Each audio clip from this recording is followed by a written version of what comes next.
Okay, All right. almost done with this Yeah, we're awesomeness. gonna mash through the This is kind rest of here. like the end of a run at Lagoon. You know, you can only sigh and just feel so good about the whole experience. You know, the Right. day you've had. Right. Yeah. It's like a roller coaster. Yeah, just like a roller coaster. Oh my. Okay. So equal housing opportunity. This is Okay. this is a good section. Don't discriminate. Right. Mm-hmm. There it is. Buyer and the company will comply with federal, state, and local fair housing laws. But this is interesting. Like you got to kind of got to be cautious of the questions you ask. Okay. So I've had different races say you're only asking for my bank statement because I'm whatever, Uh huh. which is just cracked me up. It's like, no, actually, I need to know where every ethnicity, denomination, and creed gets their earnest money, their down payment. I've got to know. Anyway, Oh yeah, but that's one of my favorite stories, and I'm going to make you go long on this one. But one okay. of my favorite stories was yours, is where they didn't want to hand a check for the down payment, so instead they took a picture of money. Yeah. Yeah, that doesn't work. Yeah, that's not beautiful. There's certain rules we all play by, right? But equal housing. Okay. Watch the questions you're asking. Be personable, be upfront, but don't say something that'll get your butt suit off because they are fill in the blank. Yeah. You know, and I can see how that, as a home inspector, one of my roles is to get to know the home buyer, my client, Mm-hmm. at the beginning. And so I will ask questions that might be actually an invasion, that might be against the code of ethics if you're a realtor. Yeah. How many kids you got? What are their ages? And I want to know that because I want to know if somebody's going to be sliding down the stairway or tight roping that half wall or swinging on the hinges or, you know, that sort of thing. But I'm realizing now that, you know, the rules, there are no rules for home inspectors. There's no rules. You're lucky. Uh, Ish. yeah, and realtors and you've got rules. Yeah, it's interesting. I've got conflicting rules. Like I can't discriminate for marital status or family status, familial status, right? But I need to know how many kids are in the household, how many dependents there are. I need to know male or female, right? But I can't discriminate for gender, you know? So I ask questions that could be construed. I ask what race they are for Mm-hmm. my demographic information that I have report to the federal government to make sure that I'm not discriminating, right? I have to ask the questions that could be discriminatory. So just as a real estate professional, ask questions, be professional about it. Um, the next section is electronic transmission and counterparts. So just if you get a fax copy, if you get an email copy of this, digitally signed, it's original signatures, right? When Digitally signed is the same as an original signature. right, Okay. right.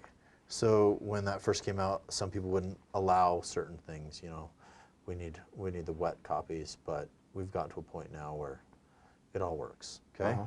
Uh-huh. 13, due on sale. Be aware that things can happen that affect the seller. So, and a lot of this will get cleared up through the process of like, if you're getting a loan or doing the title work and stuff like that. So, like can you rob a bank type questions. Does the seller have to sell it for the amount he owes on the mortgage? No, no, he doesn't. Does the difference need to be made up? Yeah, right? So how is this transaction be happening? If it happens by seller financing, Mm-hmm. um, so this is a fun one that I see happen a bit. So I own a home. I decide I'm going to sell it to you, right? And I'm going to do it the right way.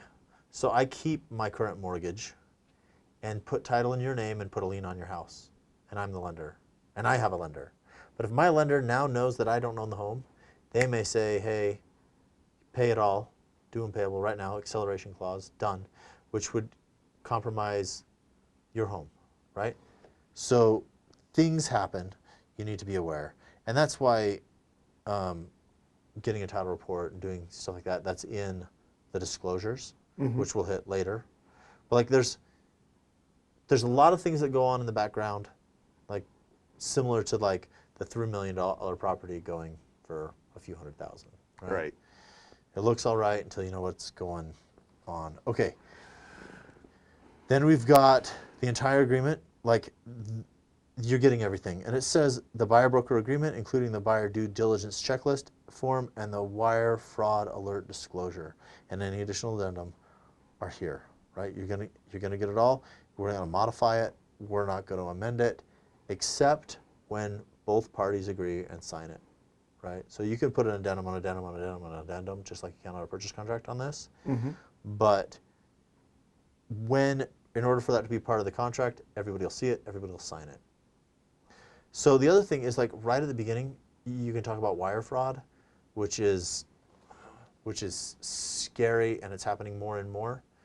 But let them know, like, if your client's wiring the earnest money to your broker, get them the wire instructions, let them know I'm not going to email you changes. If you want to call and confirm it with me before, great.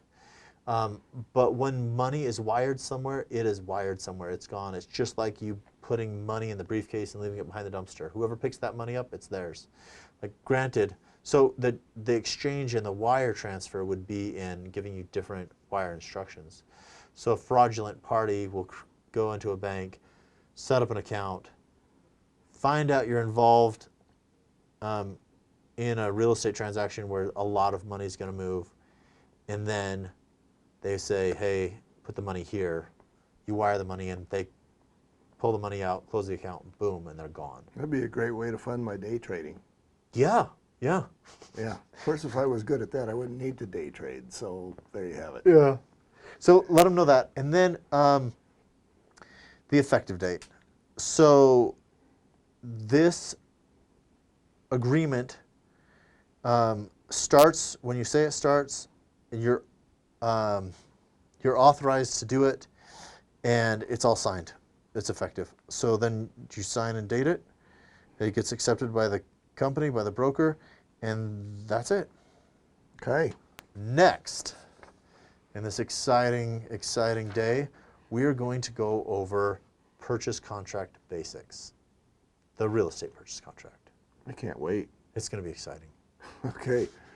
Kind of like the wild mouse, you know. At least with the wild mouse will take you this way and then it's jerk, and then it'll take you this way and it's jerk, and it knocks your head off. There's no head knocking. It's very smooth. Yeah. More like oh shoot, the cannibal. The cannibal. Yeah. I haven't- mean, wild mouse, that's lagoon, right? Yes. Oh, you need to go on cannibal. Hang, roller coaster, super smooth. Oh, it's the best. Yeah. All right. Cannibals up next.